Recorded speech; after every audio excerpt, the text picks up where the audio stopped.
دیر سے نیند آنا دماغ کے کمزور ہونے کی علامت ہے۔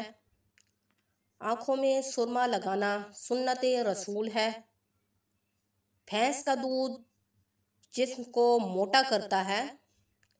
کھجور کا ملک شیک بنا کر پینے سے خون کی کمی پوری ہوتی ہے۔ زندگی میں کچھ لوگ ایسے ہیں جو آپ کو ایسا محسوس کرواتے ہیں جیسا کہ وہ آپ کی مدد کر رہے ہیں، حالانکہ وہ دکھاوا کر رہے ہوتے ہیں۔ زیادہ سوچنے سے بال سفید ہو جاتے ہیں۔ اللہ اپنے مومن بندوں کو تکلیف میں آزماتا ہے کہ کیا وہ میری دی ہوئی تکلیف پر صبر کریں گے یا شکوہ کریں گے۔ جد و جہد جتنی سخت ہوگی، کامیابی اتنی ہی آپ کا مقدر بنے گی۔ اگر دنیا میں کروڑ پتی بننا چاہتے ہو تو ہر فرض نماز کے بعد ایک تسبیح یا رزاقو اس کی کر لو تو اللہ رب العزت دولت سے مالا مال کر دے گا۔ اپنا بوجھ دوسروں پر نہ ڈالو، خواہ وہ کم ہو یا زیادہ ہو۔ آہستہ بولنا، نگاہ نیچی رکھنا اور درمیانی چال چلنا ایمان کی نشانی ہے۔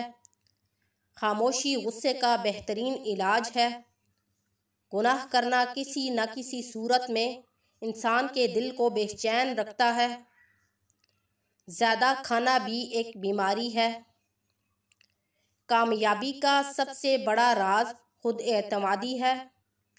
زبان درست ہو جائے گی تو دل بھی درست ہو جائے گا۔ جس نے مصیبت میں صبر کرنا سیکھ لیا، اس نے زندگی کو جیت لی۔ اس وقت انسان تنہائی کو پسند کرتا ہے جب وہ دنیا والوں کی حقیقتیں دیکھ لیتا ہے۔